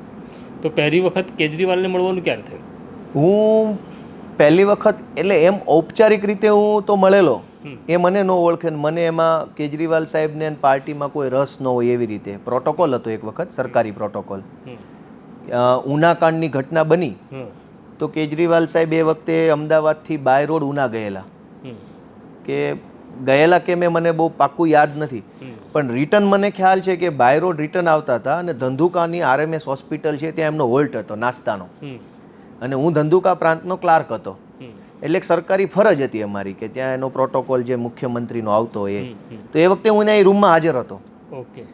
એટલે સુરતના કેટલાક મિત્રો મારા મને ઓળખતા, હું એમને ઓળખતો સામાજિક રાહે, એટલે એમણે કેજરીવાલજીને કીધું કે સર એ ગોપાલ હે, એ કે ઓકે નમસ્તે, એને તો હું હોય, અને મારે એવું કાંઈ બહુ વિચારમાં નહોતું. ત્યારે હું એને ધંધુકાની RMS હોસ્પિટલમાં પહેલી વાર મેં એકદમ બાજુમાંથી જોઈ અને નમસ્તે કરેલું, આ પહેલી મુલાકાત. અને એ પછી તો મને એ વખતે બહુ એટલી બધી રાજકારણની સમજણ નહોતી પડતી કે હોદ્દા કેવા હોય ને પાર્ટી સંગઠન કેમ કામ, કશું જ કોઈ સમજણ નહોતી. આપણે તો સરકારી નોકરી મગજ દોડાવ્યું હોય તો પાસ થયા, નોકરી મળી ગઈ. હવે એ કાગળિયામાં ધ્યાન આપતા હોય, કઈ ફાઇલ આવીને કઈ ફાઇલ ગઈ ને રજા ક્યારે છે ને. પણ પછી આ બધી ઘટના બની, પછી લાંબો સમય આંદોલનમાં જોડાયેલો રહ્યો ને એ પછી સમજણ વધી મારી. આંદોલનમાં આવવાના કારણે રાજકીય સમજણ વધી. પહેલાં ખાલી વહીવટી સમજણ હતી મારી પાસે, કાયદાકીય વહીવટી, રાજકારણની સમજણ નહોતી. પણ પાટીદાર આંદોલનમાં આખું ગુજરાત ફર્યો તો વિવિધ પાર્ટીના નેતાને મળવાનું થયું, આંદોલનના નેતા હોય પછી ધીમે ધીમે રાજકીય બની ગયા હતા એને મળવાનું થયું, જનતાએ ખૂબ મળી.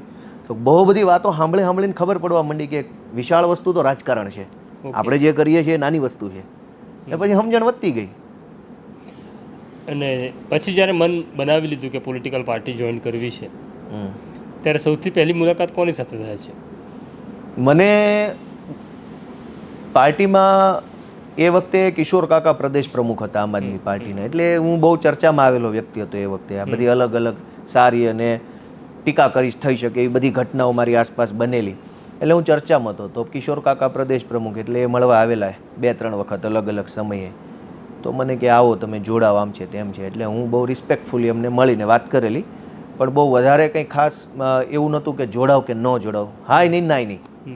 પણ પછી 2-4 વખત મને અમારી પાર્ટીના મનોજભાઈ મળવા આવેલા ઘરે, એટલે મનોજભાઈ બહુ અગ્રેસિવલી મારી યારે વાત કરેલી, ખખડાવીને એમ મને જોડવો છે એ વાતની પછી મને એ ધમકાવે કે ભાઈ તમારી જેવા માણસો રાજકારણમાં નહીં આવે તો શું આશા રાખવાની છે એમ, તો કોના ભરોસે હાલવાનું, ગુજરાતમાં નેતા નથી કોઈ, તમે બની શકો એમ છો, તમે ગલ્લા તલ્લા કરો એવું કેવી રીતે હાલશે એમ. મેં કીધું ભાઈ આ તો ઘર ખરા માણસ છે.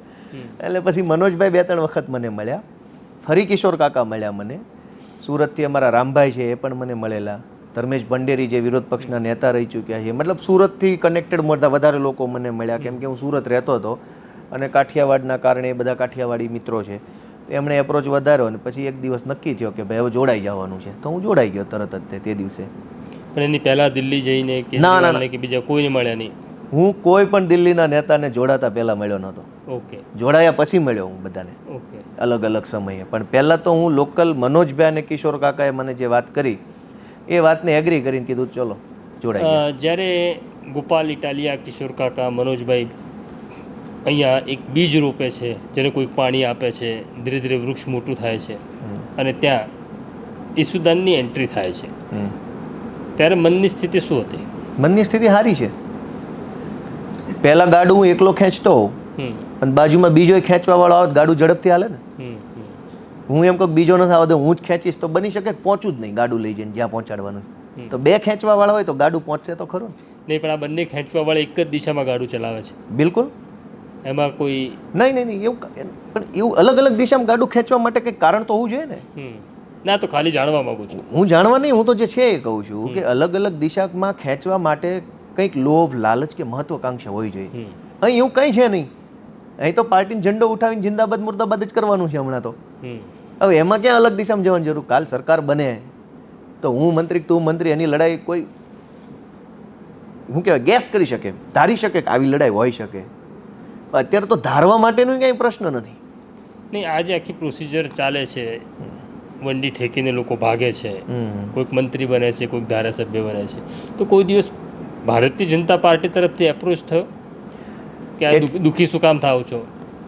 એમાં એવું છે કે શોરૂમમાં ગાડી પડી હોય તો કોઈક એનો ભાવ પૂછે. તમારા ફળિયામાં પડેલી ગાડીનો ભાવ કોણ પૂછે? વેચવાની છે કે નહીં? આ ગાડી ફળિયામાં પડેલી છે, આનો ભાવ પૂછવાનો જ નથી કોઈએ. માર્કેટમાં જે માલ વેચવા કાઢો એનો કોઈ કસ્ટમર આવશે. નહીં, છતાં પણ ભાજપની એક સ્ટાઇલ રહી છે કે તમારા ફળિયામાં ગાડી પણ ના જોઈએ. અમારા ગોડાઉનમાં રાખીશું, તમારા ફળિયામાં ના જોઈએ. નહીં, એમાં એવું છે કે આ છે ને કેરેક્ટર ઉપર આધાર રાખે છે.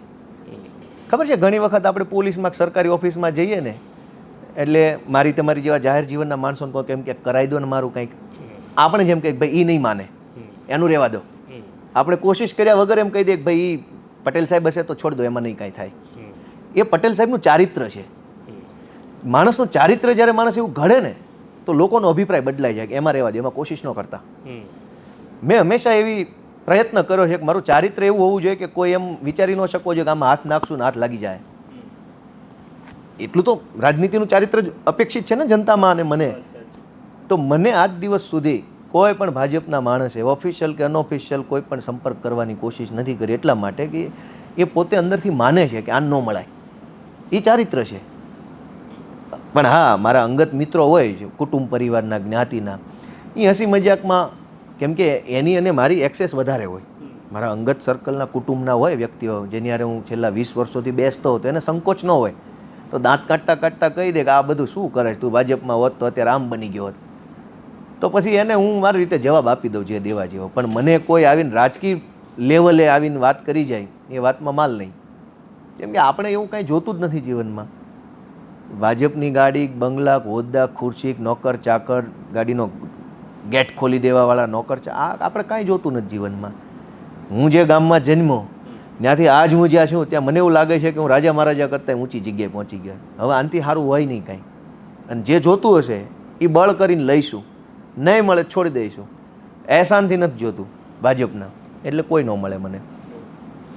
પણ ગોપાલભાઈ, વિધાનસભાના ઇલેક્શન સમયે પણ તમે કીધું એમ કે તમારી આસપાસ જે લોકો હતા એવા તમારા મોટાભાગના લોકો આંદોલન સમયના હતા, જે પાટીદાર અનામત આંદોલન સાથે સંકળાયેલા હતા.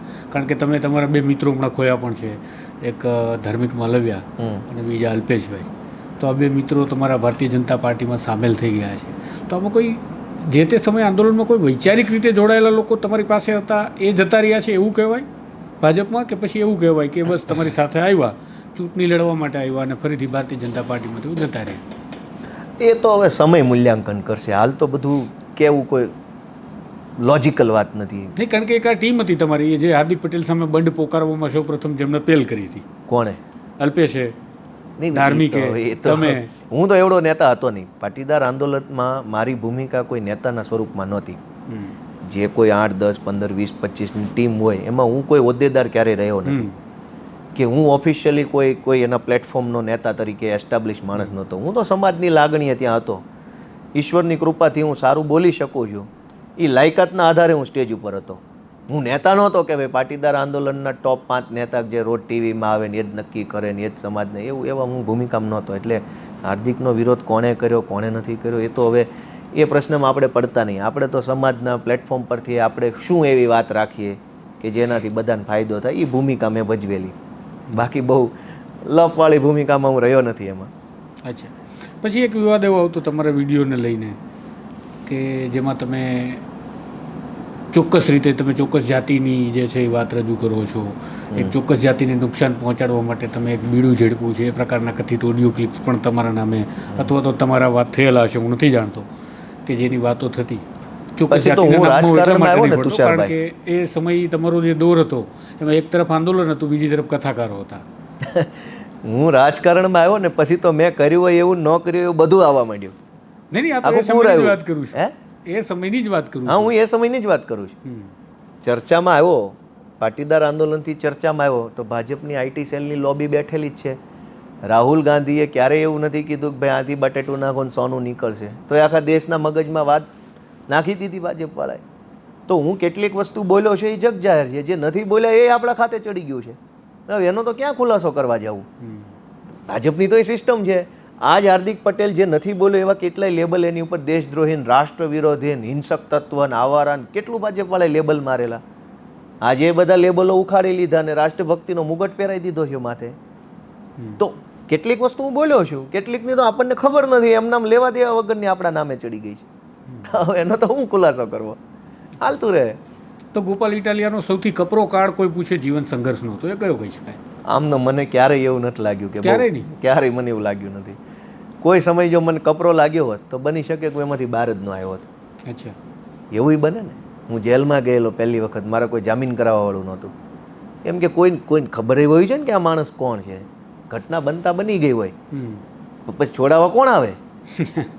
તો મને તો એવો કોઈ કપરો કાળ ક્યારેય લાગ્યો નથી. મેં તો જીવનમાં જે કાંઈ મને અગવડ સગવડ પડી એને મેં રાજી ખુશીથી વિતાવી લીધી. એટલા માટે મને મારી બાએ ખૂબ ધોકાવીને તૈયાર કરેલો છે. મારા બા છે ને મારા મમ્મી છે, મારા પપ્પા છે નહીં. મારા મમ્મી અને પપ્પાનું છૂટું થઈ ગયેલું છે વર્ષો પહેલાં, હું નાનો બાળક હતો ત્યારે. એટલે પપ્પા એમની રીતે રહે છે અને અમે બધા મામાના ઘરે રહીએ છીએ. એટલે એ પછી બાએ ઘડતર એવું કર્યું કે ભાઈ તારે કાંઈ પાછું નહીં પડવાનું. હવે એણે હું કીધું એ બધા શબ્દો તો યાદ હોય ન હોય, પણ જીવનમાં એ વાત આવી ગઈ, પાછું નહીં પડવાનું. મારી બા પાછી પડી ગઈ હોત તો તમે ક્યાં અહીં હોવાના હતા? મારા બા પપ્પાથી અલગ થયા, અમે 4 ભાઈઓ બહેનો બધા મોસાળમાં રહેવા આવી ગયા. મોસાળમાં કોઈ મામા કે કશું કોઈ છે નહીં, મારે કોઈ નથી, ખાલી ખમ છે. હવે ત્યાં મારી બા પાછી પડી જાય કે આ 4 છોકરાને કેમ મોટા કરવાનાનું શું થાય ને કોણ પવણાવશે ને ભણાવશે ને નહીં ભણાવે ને રૂપિયા ક્યાંથી લાવશું ને આના લુગડા ક્યાંથી લેશું ને ખાવાનું, એ ચિંતા કરી હોત, એ મુશ્કેલી અનુભવી લીધી હોત ને પાછી પડી ગઈ હોત મારી બા, તો અમે અહીં કંઈ હોત નહીં. તો એ પાછા નથી પડ્યા ને અમારે નથી પડવાનું. જીવનમાં જે આવે છામી છાતીએ લડ્યા કરવાનું છે. મજા આવે કે ન આવે, ઢીલું નહીં પડવાનું. એટલે ગોપાલ ઢીલા તો નહીં પડતા તમે, પણ તમે જીવનની જે ફિલોસોફી છે, હવે તમે જે રીતના પોલિટિક્સમાં આવ્યા છો, તો એવી કોઈ ઘટના છે જ્યાં તમને આંખમાંથી આંસુ આવી ગયા હોય અત્યારે, જે જાહેર જીવનમાં તમને એવી કોઈ ઘટના હોય કે જ્યારે આંખમાં આંસુ આવી ગયા હોય કે આ નહોતું બનવા જેવું? નહીં, એવી તો અનેક ઘટનાઓ મારા ધ્યાનમાં છે જે આપણને દુઃખી કરી જાય. જેમ કે હું પ્રાંત ઓફિસમાં ક્લાર્ક તરીકે બેસતો ધંધુકામાં, તો ત્યાં ધંધુકા અને ધોલેરા ભાલ પંથકના ખૂબ ખેડૂતો પ્રાંત ઓફિસમાં આવતા. તો એ આવે એટલે અમારી ઓફિસ તો ખંડેર મકાનમાંથી, એકદમ ખંડેર. એ મેઇન ગેટે છે ચપ્પલ બહાર કાઢે. મોટી ઉંમરના મારા દાદાની ઉંમરના વ્યક્તિ હોય, ચપ્પલ બહાર કાઢે, સાહેબ આવું બેસું, પછી હાથ જોડીને આપણે યારે વાત કરે તો મને બહુ દુઃખ થાય. કેમ કે હું એવા જ ખેડૂત પરિવારમાંથી આવ્યો અને સાહેબ બનીને બેઠો, એને એમ લાગે આ મોટી તોપ હશે. હું તો એવા જ પરિવારનો બાળક છું. આ તો ભગવાને મારા બાના આશીર્વાદે ને સંઘર્ષથી હું પહોંચ્યો અને સાહેબ બની ગયો, ઠીક છે. પણ મને બહુ દુઃખ થતું એ વખતે કે આ પરિસ્થિતિ ન હોવી જોઈએ. હું મારી ઓફિસમાં તો એ શિરસ્તો હતો કે તમારે મારી યારે વાત કરવી હોય તો હા મેં ખુરશીમાં બેસીને જ કરવાનું, ઊભા કોઈ વાત જ નહીં થાય તમારે, બેહો તો જ વાત થાય. પટાવાળો સરકારી પગારદાર હતો, એને કીધેલું બેસે એટલે પાણી આપી જ દેવાનું, પીવું હોય કે ન પીવું હોય, રિલેક્સ થાવ, ચીલ થઈને વાત કરો ભાઈ, કામ થાય ન થાય એ તો ઉપરવાળાના હાથમાં છે. પોલીસ સ્ટેશનમાં મેં એવી અનેક ઘટનાઓ જોઈ કે એક દુઃખી માણસ બહુ લાચાર આશાએ અમારી પાસે આવે છે, લાચાર થઈને કે ભાઈ પ્લીઝ મદદ કરો, અને પોલીસ બહુ નોર્મલી લઈ લે છે એ વાતને, બહુ નોર્મલી, જાણે કાંઈ ઘટના બની જ નથી, આવું તો થયા જ કરે ને તમારે ધ્યાન રાખવાનું, એવી કેઝ્યુઅલ વાત હોય તો આપણને એ વાત દુઃખી કરે. કેમ કે મને યાદ છે કે મારા બા મને કોર્ટે, મને નાનો હતો ને ત્યારે હારે લઈ જતા. મારા બાનો ભરણ પોષણનો કેસ ચાલતો છે એ જમાનામાં, મને બહુ બુદ્ધિ વગરનો નાનો હોય ત્યારે. તો એ વખતે મારા બા વકીલને પોલીસને મળે ને તો લાચાર નજરે કહેતા કે સાહેબ હવે અમારા કેસનું ક્યારે શું થાય? તો હું એ બાજુમાં બેસીને સાંભળ્યા કરું, આપણને કાંઈ ખબર પડે નહીં કે આ ઘટના શું છે. પણ પોલીસની કે જજની કે સરકારી વકીલોની પાછળ ફરવાની લાચારી મેં મારા ઘરમાં જોઈ, તો મને એ દુઃખી કરે કે હું કંઈક બનીશ તો આપણે કોઈની લાચારીની મજા નથી લેવી. થાય તો કામ કરો, નહીંતર આશ્વાસન આપો, પણ લાચાર માણસની મજા નથી લેવાની. તો હું મારી આસપાસની દુનિયામાં જે લાચાર માણસોને આજે જોઉં છું તો મને એનું દુઃખ લાગે છે, અને દુઃખ લાગે છે એટલે જ તે સતત લડવાની પ્રેરણા મળ્યા કરે છે કે ના હજુ બાંધવાનું બહુ બાકી છે, સત્તા સામે, સિસ્ટમ સામે, હજુ તો ત્યાં પહોંચ્યા નથી કે હું લાચારનું આંસુ લૂછી શકું. એટલે એવી અનેક ઘટનાઓ છે, એક એક ઘટના તો ક્યાં કહેવાની, પણ આ આપણી આસપાસ બને છે.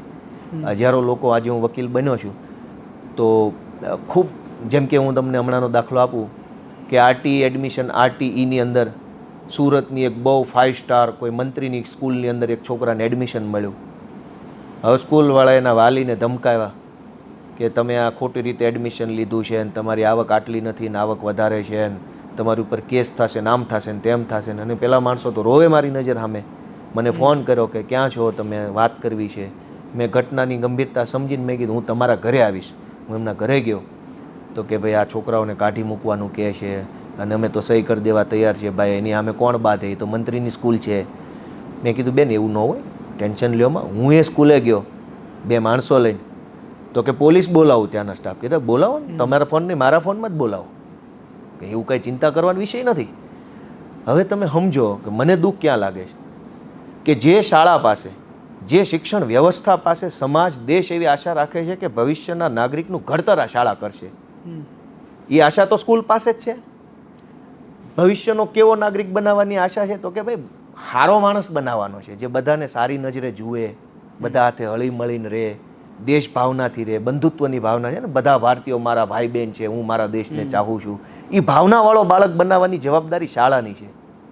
એ જ શાળા એક છોકરાને આરટીઈમાં એડમિશન મળ્યું છે એટલે એમ કહે છે કે તને અલગ બેસાડીશ ને સ્કૂલના વાનમાં નહીં આવવા દઉં, સ્કૂલમાં બનતો નાસ્તો નહીં ખાવા દઉં, રિસેસમાં તારે બીજા છોકરા સાથે નહીં રમવાનું, અલગ રમવાનું. તો આ ભેદભાવ જો એ શાળા પોતે જ કરતી હોય તો એ શાળા અને એવી શાળાઓમાંથી આપણે કયા નાગરિકનું નિર્માણ કરશું? એ વાત મને દુઃખી કરે છે, મને એમાં રડવું આવે છે કે આ ન હોવું જોઈએ. અને એ ન હોવું જોઈએ તો કેવું હોવું જોઈએ એ સપના સાથે અમે લડીએ છીએ આમ આદમી પાર્ટીના માધ્યમથી. હવે જે ઈશ્વરે ધારીએ છે એ થશે. પછી ગોપાલ ઇટાલિયા સાંસારિક સંતુલન આ રાજકારણમાં રહીને રાખી શકે છે? રાજકારણમાં સંતુલન શક્ય નથી. અચ્છા, કોઈ વાતનું સાંસારિક નહીં. જે સંતુલન રાખવા ગયા ને એની સરકારો નથી બનતી. સંતુલન હોતું જ નથી. તમારે કાં આમ છો ને કાં આમ છો. તમે સંતુલન છે નું હોય, આપણે કઈ થોડા મદારીના ખેલ કરવાના છે કે વાંસ લઈને આમ સંતુલનથી દોયડા ઉપર હાલવાનું નહીં. ભાઈ તમે આ સંસારમાં, હું પર્સનલ લાઈફમાં સંતુલન ન થાય. હું કામ ફિલોસોફી કરું કે નાના બહુ સરસ છે, નામ છે ને તેમ છે. હું એટલું કહી શકું કે મારા મમ્મી, મારા વાઈફ છે એ સહન કરે છે મને, હા મારી બધી પ્રવૃત્તિને સહન કરે છે અને છતાંય મને પ્રેમ આપે છે, મારી યારે જોડાઈને રહે છે, એ બદલ હું એનો આભારી છું. પણ હું સંતુલન નથી કરી શકતો, કેમ કે તમે એક સમય એક કામ જ કરી શકો છો. તો એ મહાન છે બંને પાત્રો, એને ભગવાન ખૂબ બળ આપે એટલું હું કહી શકું, પણ સંતુલન કાંઈ છે નહીં. એટલે પરિવારની સાથે સાથે એક મને ઘણી વખત વિચાર આવે, આ મતલબ હું તમારો વ્યવસાય પૂછી લઉં છું એવું નથી કહેતો, એ તો તમે ડિક્લેર કર્યું જ છે એફિડેવિટ સમયે. પણ નેતાઓ કોઈ, હું હંમેશા વિચારું કે કોઈ નેતાઓ કામ ધંધે તો જતા નથી. એટલે પોતાના બિઝનેસ હોય કે બિલ્ડર હોય કે પોતાની પાસે એવો એક બિઝનેસનું સેટઅપ હોય કે જે મોડલથી તે સારી રીતે પોતાનું જીવન ગુજારી લે, અથવા તો બહુ સારી રીતે ગુજારી લે, વૈભવશાળી જીવન એવું પણ બને. તો ગોપાલ ઇટાલિયા આના માટેનું મેનેજમેન્ટ કેવી રીતે કરે છે? ગાંધીજીના વિચાર ઉપર હાલું છું. ગાંધીજી દેશ માટે લડાઈ લડતા ત્યારે ધંધો શું કરતા? એને તો કોઈ બિલ્લાની મદદ મળતી, લોકો આપતા. બસ તો અમે એમ જ કરીએ છીએ. ભાઈ તમારો વિચાર સારો છે, તમારી વાતમાં તથ્ય છે, તમે નૈતિક છો, સિદ્ધાંત ઉપર હાલો છો, તો દેવાવાળો 1000 હાથવાળો બેઠો છે. હું ધંધો કરવા બેસું તો ભાજપ PSI મોકલે, કોર્પોરેશનનો માણસ મોકલે, એક પટાવાળો મોકલે, ફટ લઈને છાપે ચડાવી દે, આમ સીલ મારી દીધું ને તેમ મારી દીધું. તો હું વ્યક્તિગત રીતે, હા હું વકીલ છું, વકીલાતય કરું છું, નાના મોટા કેસમાં જાઉં છું, યોગ્ય લાગે 2 રૂપિયા માગું, નહીંતર મફતય હાલે છે મારું. પણ મને સમાજમાંથી સહયોગ કરે છે લોકો કે ભાઈ તમે સારું કામ કરો છો તો બીજું તો કંઈ નહીં, પણ હું તમને 5000 આપીશ. તો એ 5000ના કારણે મારી જવાબદારી વધી જાય છે. મારે 5000 રૂપિયાથી ફરવા નથી જવાનું, પણ એ 5000 રૂપિયાથી એવું કામ કરવાનું છે કે 5 લાખ લોકોના જીવનમાં બદલાવ આવે. તો આ મેં આજે તમને સત્ય કહી દીધું. બાકી બધા તો શું છે કે હવે જે કરતા હોય તે, પણ મને સમાજનો સહયોગ મળે છે. નામી અનામી લોકો હોય એ રાજી ખુશીથી આપણને એમ કહે કે ભાઈ તમે ખર્ચામાં ન મૂંઝાતા, સભા કરવી છે હું તમારી સભા કરાવી દઈશ, તમે ટેન્શન ન લેતા. બાકી ધંધો તો જે ધંધો લઈને વર્ષોથી બેઠા એનો એ ધંધામાં હવે ક્યાં કાંઈ વધ્યું છે? નોટબંધી, GST, ઇન્કમ ટેક્સ ને, હવે તો હું ધંધો કરી લેવાનો છું. રાજકારણ છે, આરોપ પ્રતિ આરોપ, એ કે 24 કલાક ચાલતી પ્રોસેસ ન હોય. માણસ તે ક્યારેક કંટાળો પણ આવે, થાક પણ લાગે અને લાગે બસ અહીંયા આરામ કરવો છે. તો એવું ગોપાલ ઇટાલિયાનું ગમતું કામ કયું છે? મને ગાવું અને લખવું ગમે. કવિતા તો ન કહેવાય, આપણે કંઈ કવિ બવી નથી, પણ એવું કંઈક જોડકણા જેવું લખી લઉં ખરો. હું ઘણી વખત લખું, અને એવું કાંઈ નથી કંટાળો ત્યારે જ લખું. હું તો ચાલુમાંય લખી લઉં, ચાલુમાં ગાઈ લઉં. હું કેટલી વખત વિડીયો મૂકું છું ગાતો એવો કંઈ નદી કિનારે, પછી એ વિડીયો ઉઠાવીને જેને જે મજા આવે એવો અર્થ કાઢે કે આ પાર્ટીથી નારાજ છે, નાનથી નારાજ. એટલે ભાઈ મને ગાવા તો દો શાંતિથી, બધી વસ્તુમાં નારાજગી ક્યાં ઘૂસેડો છો? રાજી ખુશીથી ગાઉં છું હું તો મને ગાવું ગમે. હું ઘણી જગ્યાએ ગાતો હોઉં, મારી રીતે મજા આવે, એકલા ગાઉં, ગુણગુણાવું, ઘરે ગાઉં, બધાની હાજરીમાં ગાઉં, મને એનો સંકોચ નથી. અને હું લખું, કવિતાઓ લખીએ કે કંઈક સારું લેખન લખું. અને ક્યારેક ફેસબુક ઉપર સામાજિક વિષયો ઉપર, જેમ કે આજે જ મેં એક પોસ્ટ મૂકી છે કે અમારી બાળપણની સ્કૂલની યાદો, ખેતીની યાદો, સમાજમાં હું બદલાવ આવ્યો મારી દ્રષ્ટિએ કોઈ વાતને લઈને, તો એવું બધું લખીને પાછો ફેસબુક પર મૂકું ને 2-5 કોમેન્ટના જવાબ આપું. તો રાજકારણ સિવાય આ વસ્તુ કરી લઉં. તમે બાળપણની વાત કરી એટલે મને યાદ આવ્યું કે તમારા જે બાળપણના મિત્રો છે એ તમને મળે અને અરે કે ગોપાલ તું મોટો થઈ ગયો, આટલો મોટો માણસ થઈ ગયો, એવું થાય છે કે જૂના મિત્રો મળી જાય? થાય ને એને, એટલે આમ એને તો કાંઈ એમ ગોપાલને જ જોયો હોય એટલે ગમે એવડો મોટો થાય એની સામે ગોપાલ જ રહે. એટલે બહુ એને એવો અહેસાસ ન થાય. જે બહુ નજીક હોય ને એને બહુ મોટો થયાનો અહેસાસ ન આવે. સહેજ થોડાક આપણા સર્કલથી દૂર હોય ને એને એમ લાગે મોટો થઈ ગયો એમ એ કે. પણ મેં એક વસ્તુ મેન્ટેન કરી, કોઈ પણને મળીએ સામેવાળાને એવું નહીં લાગવું જોઈએ કે બહુ મોટો થઈ ગયો છે. અમારી કાઠિયાવાડી ભાષામાં મોટકડીનો એમ કે, બહુ રૂપિયાવાળો થાય ને એ મોટકડીનો થઈ ગયો છે. એટલે મોટકડીનો છે એ એક તિરસ્કાર ભર્યો શબ્દ છે કે ભાઈ ભાડા તારી જેવા મોટકડીના. તો હું એવું બિહેવ ન કરું કોઈની હારે. ગમે એને મળીએ, રાજી ખુશી મળીએ, નમસ્તે કરીએ, થોડાક ઝૂકીને નમસ્તે કરીએ, તો એમાં સામેવાળા માણસને એક સારી ફીલ આવે. તમે ઘણી જગ્યાએ મારા ફોટા વિડીયો જોશો તો હું બને ત્યાં સુધી આમ ઝૂકીને વાત કરવાની હંમેશા એક આદત રાખવાની. અને મારા મિત્રોને જૂનાને મળું, એમના પરિવારના સભ્યોને મળું, મારા પોલીસ વખતના મિત્રોને મળું, તો નિખાલસતાથી મળવાનું, મનમાં નેતા લઈને નહીં ફરવાનું. અને માધુપુરના પોલીસવાળા મળે ખરા? જો આમ તો કોઈ રૂબરૂ ન મળે, કેમ કે એને નોકરી કરવાની છે, બદલી થઈ જાય. પણ માધુપુરા સિવાય ને ખૂબ લોકો મિત્ર છે ને. અમારી તો 1000 લોકોની બેચ હતી, 1000 પોલીસવાળાનો અમારો આખો જુનાગઢ ટ્રેનિંગ સેન્ટરનો બેચ હતો. તો હું એમાંથી 700-800 ને આજે ઓળખું છું. એ તો મને ઓળખતા જ હોય. તો બંદોબસ્તમાં મળી જાય તો હાય હેલો રામ રામ શામ થઈ જાય. અમદાવાદમાં કોઈ પણ જિલ્લામાં પાર્ટીનો કાર્યક્રમ હોય, વિરોધ પ્રદર્શન હોય, અરવિંદ કેજરીવાલ આવ્યા હોય, ત્યાં બંદોબસ્તમાં જે હોય પીઆઈ, પીએસઆઈ, કોન્સ્ટેબલ, તો ત્યારે મુલાકાત હરખી રીતે થઈ જાય. આમ કોઈ ન મળે. આમ મળે તો નોકરી કરવાની. ગોપાલ, તમારા પત્નીનું નામ શું? સ્નેહલ. સ્નેહલ તમને ક્યાં મળ્યા? સ્નેહલ સમાજના કાર્યક્રમમાં, ઓકે, અમારા જ્ઞાતિના કાર્યક્રમોમાં બધા અલગ અલગ કાર્યક્રમો, ધાર્મિક, સામાજિક, સોસાયટીના કાર્યક્રમો થતા હોય તો એમાં એક વખત એ ફેમિલી સાથે હતા, તેના ફેમિલી મળ્યા, એ મળ્યા, બધા મળ્યા. પછીની વાત તો. એટલે તમારું એરેન્જ મેરેજ છે? હા. ઓકે. તો સ્નેહલ એવી કઈ વાનગી બનાવે કે જે ગોપાલને વધારે ભાવે? એવું કેવું મુશ્કેલ એટલા માટે છે કે હું ઘરે જ નથી હોતો. નહીં, પણ જ્યારે બહાર જ જમતા હોય, જ્યારે ગોપાલ જાય ઘરે ત્યારે મને, હું છે ને દેશી ખોરાક ખાવાનો સ્વભાવવાળો. મને દેશી શાક રોટલીથી આગળ કોઈ બી વસ્તુમાં બહુ જાજો રસ નહીં. ખાઈ લઉં, પણ મને રીંગણા બટેટાનું શાક હોય, ટીંડોરાનું હોય, ફલાવરનું હોય, દાળ ભાત હોય, મગનું શાક, મને એવું વધારે ભાવે. અને એ મગનું શાક સારું બનાવે છે, બટાકાની સૂકી ભાજી સારી બનાવે, ભાખરી સારી બનાવે, દાળ ભાત સારા બનાવે છે, દમાલું બનાવે સરસ મજાનું, પાણીપુરી હમણાં થોડાક સમય પહેલાં બનાવી હતી, એ સારી બનાવે. તો જે બનાવે આપણે તો ખાઈ લઈએ. સ્નેહલ ગોપાલ સાથે કોઈ પોલિટિકલ મિટિંગમાં આવે?